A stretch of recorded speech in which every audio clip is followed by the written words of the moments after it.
السلام علیکم ګرانو کتونکو، زه تفهیم ګرانو کتونکو د خیبر پښتونخوا پولیس فورس دې ټیم کې هغې نه تماشه جوړه ده. د دهشتګردۍ خلاف د پاک فوج سره شانه بشانه اوږه په اوږه جنګ کولو والا په زرګونو نوجوانان هغه شهیدان کول، د هغې قربانۍ ورکولو والا د شهیدانو وارث او د دې ملک د حفاظت، استحکام، سالمیت د هغې ضمانت خیبر پښتونخوا پولیس فورس هغه د تیرو اتو کالو نه 2018 نه کله نه چې د دې اپګریډیشن شوی دی نو هغې نه تر اوسه پورې هغه خوږه ټافي وله ورکړې ده اچوپي.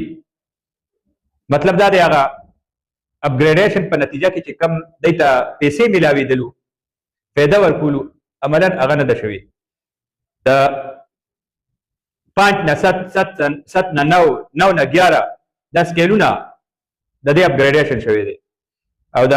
سپینه والي ایسای پورې هغې کې به ډېرو کسانو بیا ترقیانې کېږي، ترقیانې به شوي. خو مسله دا ده چې قانونه چې د کوم قانون دپاره دی په میدان کې وي، د کوم قانون دپاره دی باران ته نه ګوري، طوفان ته نه ګوري، ګرمۍ ته نه ګوري، سیلاب ته نه ګوري او هر حالت کې چاقو چوبند په د دې خاورې د حفاظت دپاره ولاړي، هغه قانونه هغه دی ته هغه خپل حق ور نه کړی شو. د اپګریډیشن په نتیجه کې د دی چې کومې ادایګیانې وي هغې دپاره باقاعده دی قانوني جنګ وکړو او د معزز عدالت د طرف نه باقاعده احکامات جاری کېدو نه پس هم یو میاشت پوره کېدو واله ده، خو د دی د اپګریډیشن پیسې د هغې شیډیولینګ هم ونه شو، هغې دپاره څه خبره هم ونه شوه. نو دغه وجه ده چې نن زه ګورم په خیبر پښتونخوا پولیس فورس چې کوم نوجوانان دي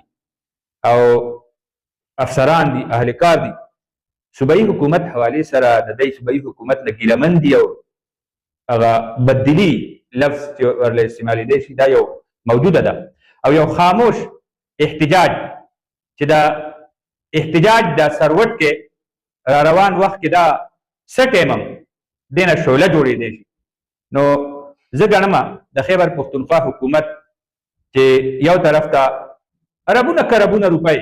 مختلف شیزونو کې لګي او ضرورتونه دي دا به پوره کېږي، خو د ټولو نه غټ ضرورت د دې ځوانان هم دی او دې سره به زه ووایم دا زمونږ چې کوم د پولیس اعلی حکام دي، انسپکټر جنرال خیبر پښتونخوا پولیس دی او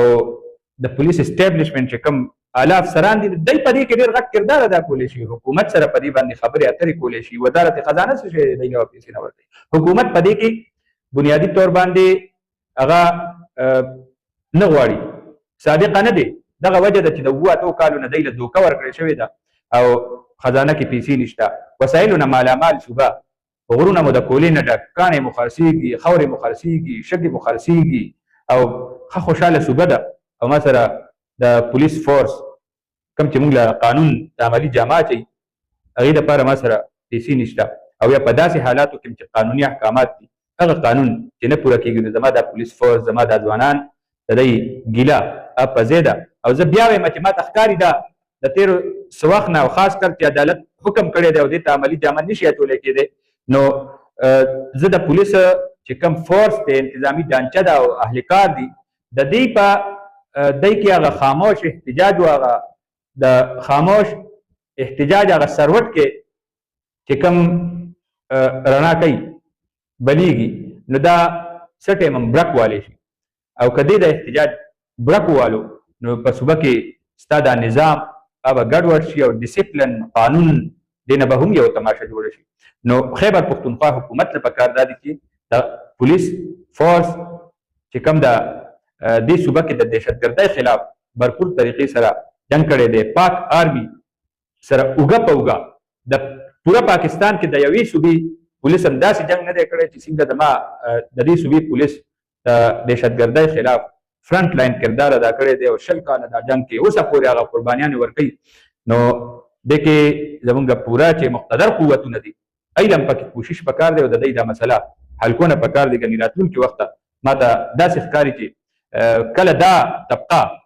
په احتجاج شي روډ ته به نه راوځي، خو چې کله د دوی زړه مات شي او کله دوی په احتجاج شي او دوی په خفګان شي نو د دوی رضا کول به هم بیا ګران وي او ستا نظام به ټول ګډوډ شي.